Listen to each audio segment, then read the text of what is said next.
श्री हरिवंश भगवान श्री कृष्ण ही समस्त लोकों की उत्पत्ति और प्रलय के आधार हैं। यह संपूर्ण विश्व और चराचर समस्त प्रकृति मेरे प्रभु श्री कृष्ण की क्रीड़ा के लिए ही है। भगवान ही सनातन करता हैं, अव्यक्त प्रकृति हैं। वे समस्त भूतों से परे हैं और अच्युत हैं, अतः सबके पूज्यतम भगवान ही हैं। बुद्धि, मन, वायु, जल, अग्नि, आकाश, पृथ्वी, अंडज, स्वेदज, जरायुज, उद्भिज, ये चारों प्रकार के प्राणी, अंडज, स्वेदज, जरायुज और उद्भिज, ये चार प्रकार के प्राणी हैं। ये सब श्री कृष्ण में ही प्रतिष्ठित हैं। वे ही सबके आधार हैं। सूर्य और चंद्रमा देखिए, ग्रह नक्षत्र देखिए आप, दिशा विदिशा, सबके भगवान श्री कृष्ण ही आधार हैं। जैसे वेदों का मुख अग्निहोत्र, छंदों का मुख क्या है? गायत्री है। मनुष्यों का मुख है राजा। नदियों का मुख क्या है? समुद्र है। नक्षत्रों का मुख चंद्रमा है। पर्वतों का सुमेरु, पक्षियों में गरुड़ है। वैसे ही संसार की ऊंची नीची और बीच की जितने प्रकार की गतियां हैं, उन सबके तथा तीनों लोकों के मुख्य स्थानीय केंद्र स्वरूप भगवान श्री कृष्ण ही हैं।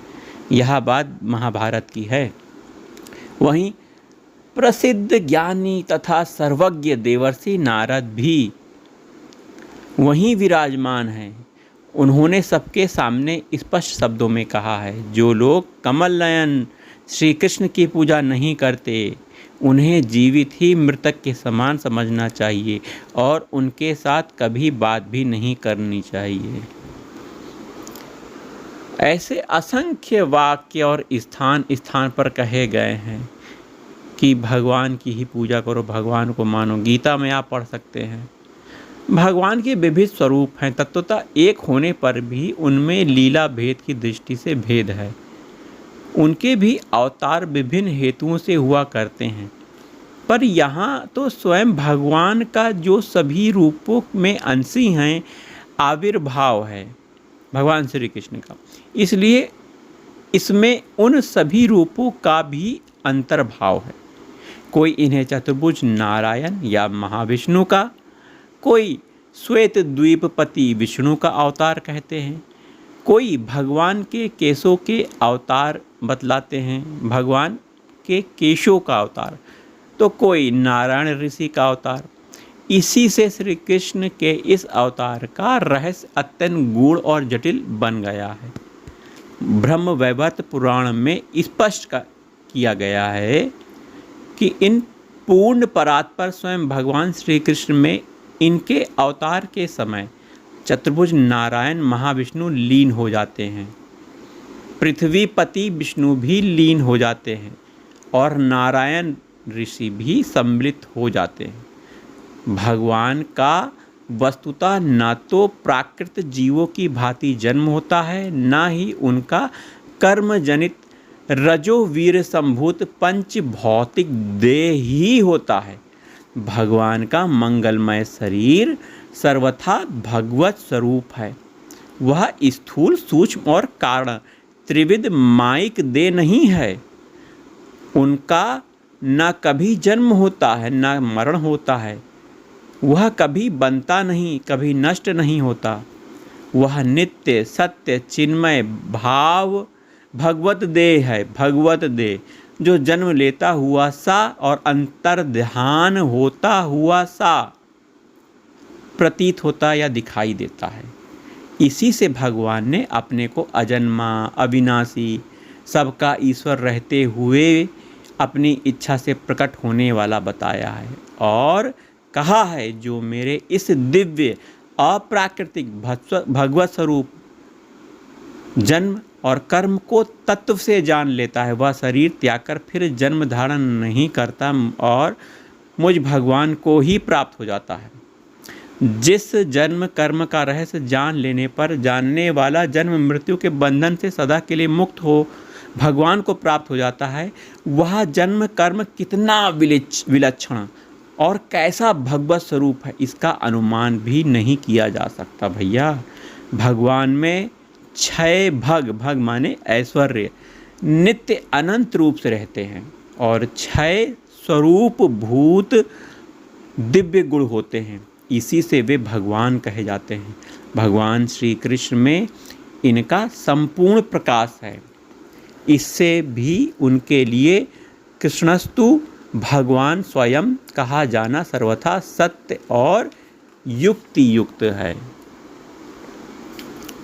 समग्र ऐश्वर्य, धर्म, यश, श्री, ज्ञान, वैराग्य, इन 6 का नाम भग है और ये जिसके स्वरूप भूत हैं वह भगवान है।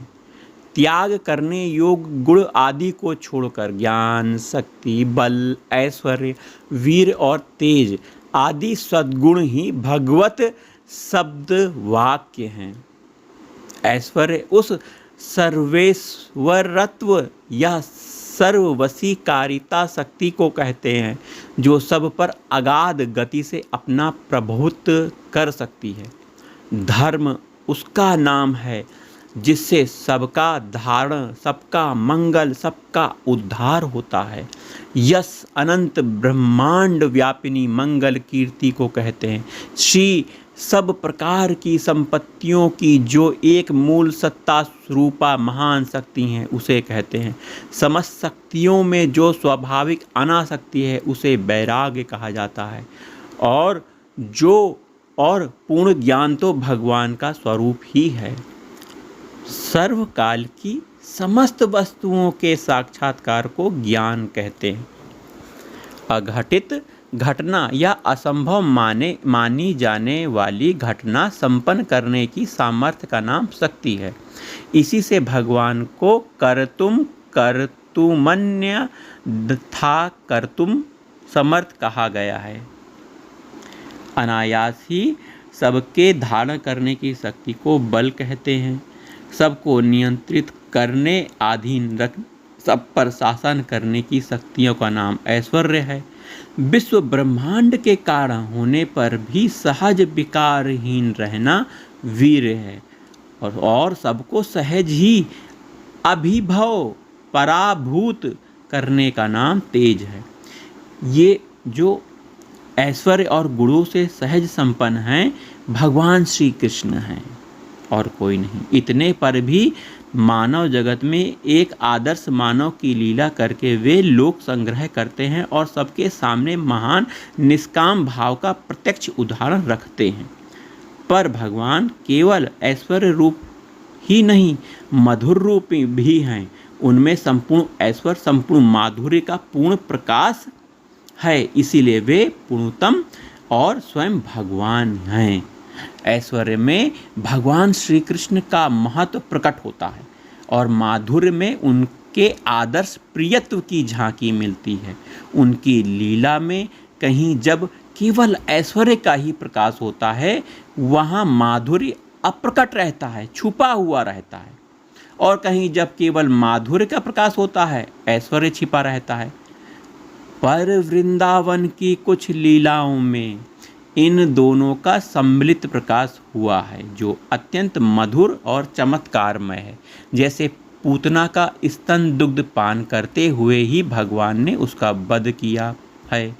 यहाँ स्तन्यपान में उनके माधुर्य का और वध लीला में ऐश्वर्य का प्रकाश है। इसी प्रकार मदोन्मत महान विषधर कालिया का दर्प चूर्ण करके उसका दमन करते समय भगवान ने उसके फणों पर कलापूर्ण मधुर नृत्य किया है। यहाँ उनके दमन में ऐश्वर्य का और नृत्य करने में माधुर्य लीला का प्रकाश दिखता है।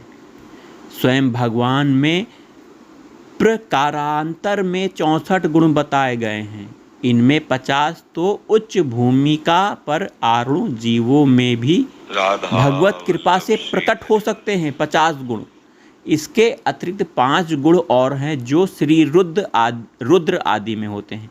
अन्य 5 गुण भगवान श्रीपति में प्रकट हैं, किंतु 4 गुण ऐसे हैं जिनका पूर्ण प्रकट केवल श्री नंदन श्री कृष्ण में है, वह है लीला माधुरी, प्रेम माधुरी, रूप माधुरी और वेणु माधुरी। इन चारों दिव्य गुणों के कारण भगवान श्री कृष्ण मधुराति मधुर हैं। जय जय राधा वल्लभ श्री हरिवंश।